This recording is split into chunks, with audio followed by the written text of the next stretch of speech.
我是怎么从易中天的粉丝到最后脱粉的？这个事儿呢，憋了好几年，我今天说出来。第一阶段，成为粉丝。2006年，央视百家讲坛推出了易中天品三国，这个节目太好了，我作为三国迷一集不落。特别是这个品三国的教授易中天，这个教授妙语连珠，充满活力，他这个风格我太喜欢了，我一下就成了易中天的粉丝。为了表示尊敬，在这以后呢，只要提到易中天，我都称为易中天老师。他的这个品三国我循环播放，前后看了10几遍。第二阶段呢是动摇阶段。2013年5月16日下午，易中天老师在北京大学演讲，距离现在也是12年前的事了。当时我还是个帅哥，我是怀着激动的心情去听讲。易中天老师那次是为他的新书《易中天中华史》举行首发做宣传演讲，演讲的主题是文明的意志与中华的位置。易中天老师在整个演讲过程中强调了他对西方世界的仰慕，核心就是独立、自由、平等，还说了那个很经典的那句话：我有一个破房子，风能进，雨能进，国王不能进。讲了一个老太太和开发商的故事。说实话，我对他讲的这些内容几乎没有感觉。为什么呢？因为我知道的故事更有冲击力。比如说德国的下水道，日本的餐巾盘子要刷7次，马桶水可以饮用，美国停电救麻雀。我听到的这些故事会更有说服力。易老师讲的那些不过劲儿。那是在2013年，那个时期呢，西方是我们认为的道德高地，那是人类的灯塔。我觉得人家西方做得好，那是太正常不过了。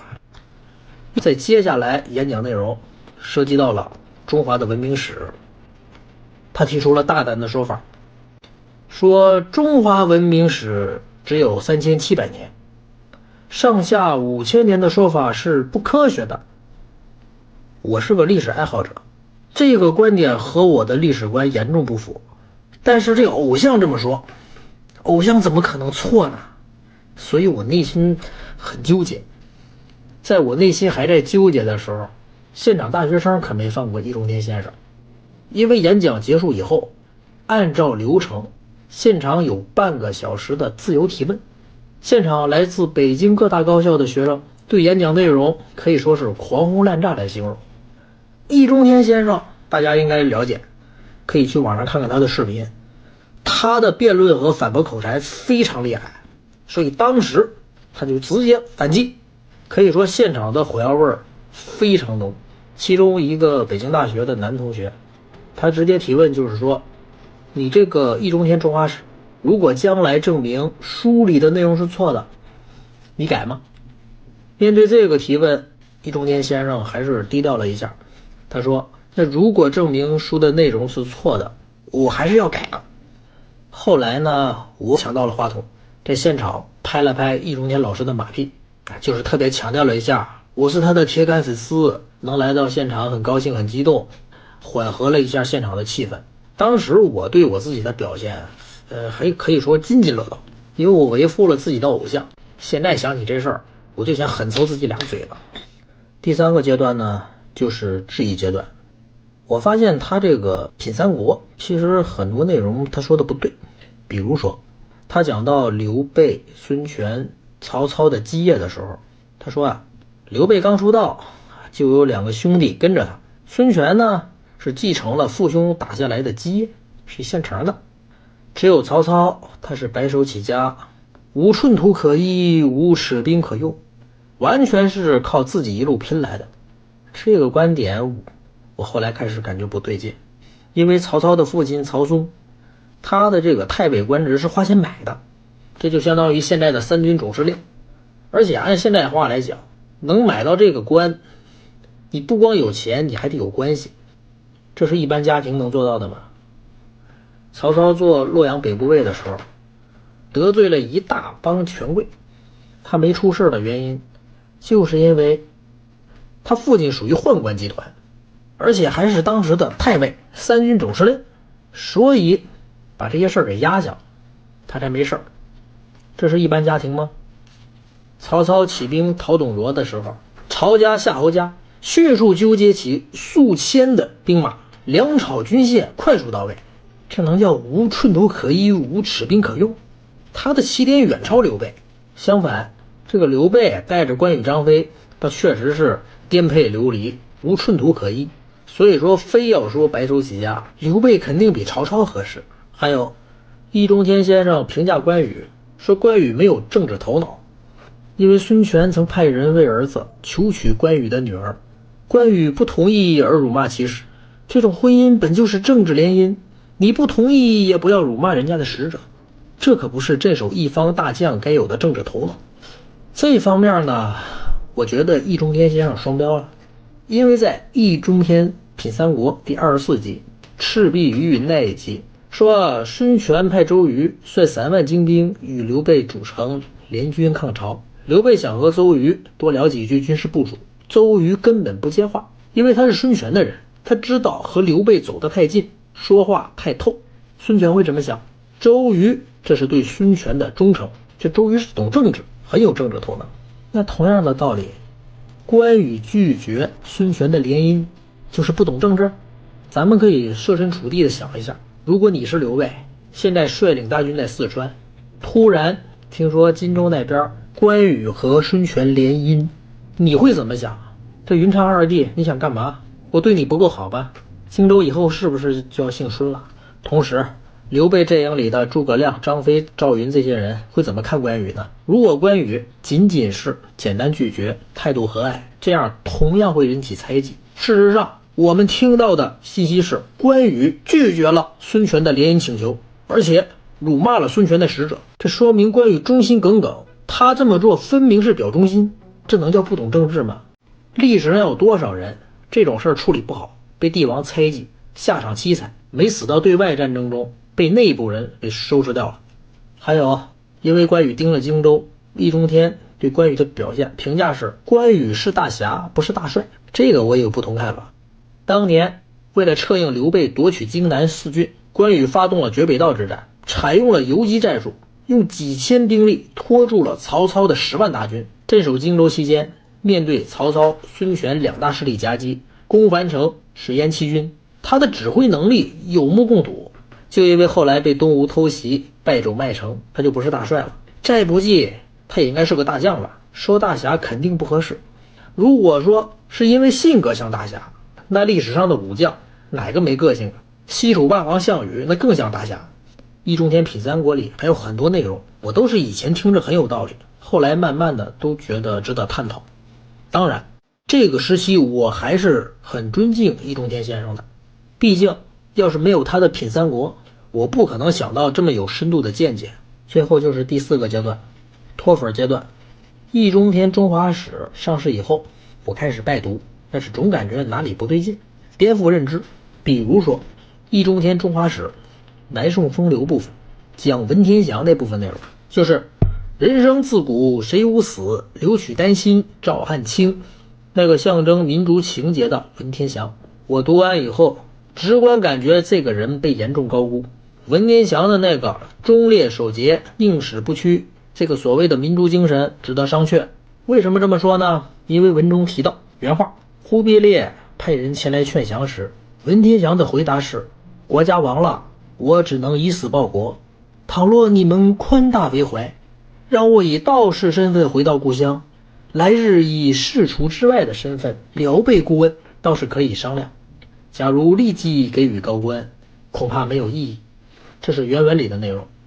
请问你读到这儿，你能感觉文天祥这是打算要死吗？读完以后，我直观感觉文天祥不但不想死，将来还想以出家人的身份给朝廷当顾问。这个文天祥不但缺少历史教材里描述的英雄气节，为人还有点虚伪狡诈。读完以后，我这个笑，这个原来历史英雄不过如此啊！但是过2天我有点回过味儿来了，我很想知道历史教科书和易中天中华史到底哪一个说的是真的。易中天先生不可能穿越到过去，他也是通过查资料知道的，所以我也可以去查资料嘛。结果不查不知道，说文天祥想以道士身份回故乡这事儿叫皇冠归乡。这个事儿呢，记载在《宋史》里。宋史是由元朝修的，因为按照当时的规定，当朝要修前朝的历史，比如明史就是清朝给修的。元朝修的宋史出来以后，关于文天祥的记载内容，从当时到现在这几百年一直被广泛质疑。质疑声音主要就是因为元朝修的史仓促，而且带有政治目的，刻意抹黑文天祥，以弱化其抗元形象。皇冠归乡这个根本就不是文天祥说的，是一些南宋旧臣不忍他被害，私下商议的营救方案。他们想让文天祥通过做道士的方式脱离元朝的控制。这个方案被文天祥断然拒绝。后续的很多史料都指出，元修的宋史关于文天祥的内容记载与事实出入很大。也就是说，关于文天祥的历史记载可以分为2个版本，一个版本就是咱们历史教科书上学的有英雄气节的文天祥，一个呢就是不想死还有点奸诈的这个文天祥。易中天先生偏偏选择把历史上广受质疑的部分写进了他的中华史，但是关于这段历史提出的广泛质疑的那些内容他一点没写。所以读完易中天中华史以后，文天祥作为人生自古谁无死，留取丹心照汗青的中华民族气节形象荡然无存，而且还感觉这个人带点虚伪狡诈。除此之外呢，易中天先生用幽默调侃的文笔描述了对文天祥是否想死做了猜测式的评价。原文如下：事实也许是这样，被俘之初文天祥确实想死，但是久而久之这股心劲儿就越来越弱。常言道，一鼓作气再而三就会衰减，何况服毒不死，绝食不死，岂非天意？天意是什么？不清楚。天意不可为，却可以肯定，那又为什么定要去死？只要不卑躬屈膝做元官元臣，就是威武不能屈，也就是富贵不能淫嘛。人人志士，难道只有死路一条？这段内容写作很有易中天先生的特点。当时我读到这儿笑得不得了，但是我现在笑不出来。在国家民族危亡的时刻，文天祥以死明志的民族气节需要这样调侃吗？易中天中华史里面的争议内容太多太多了，而且易中天中华史特别喜欢使用推测性的说法，比如炎黄子孙人文始祖那个皇帝的姬姓是姓奴族，皇帝的母亲是通房丫头，5000多年以前苏美尔文明和埃及是人类文明的先行者，中华文明只有3700年。我最后总结了一下，易中天中华史里的这些观点是站在西方立场对中华文明进行了矮化。看看咱们邻居韩国，不停地从咱们这儿抢历史，给他们国家镀金。西方各国为了体现文明发达，甚至不停地编造历史。打个比方，就好比他们都是想尽一切办法把一根稻草吹成金条，咱们可倒好，是从自己的金条里边找瑕疵，想尽办法把金条贬低成稻草。所以我发现我和易中天先生并非同路人，道不同不相为谋，最终果断选择脱粉。再后来，越来越多的人认清了西方国家所谓的文明背后藏着双标和霸权逻辑。真正的文明从来不是空喊口号，而是危难中的相望守护和担当，困境中的凝聚力的体现。再后来，今年93阅兵，咱们国家的先进装备方阵依次驶过，阅兵的将士目光如炬，气势如虹。想想新中国建国70余载，风雨兼程，从积贫积弱到繁荣富强，我想每个中国人见到这一幕，内心自豪感都会油然而生。回头再仔细想想易中天中华史里的争议内容，我感到厌恶。这就是我成为易中天粉丝到脱粉的整个过程。这里是文远儿做分析，关注我，下期视频再见。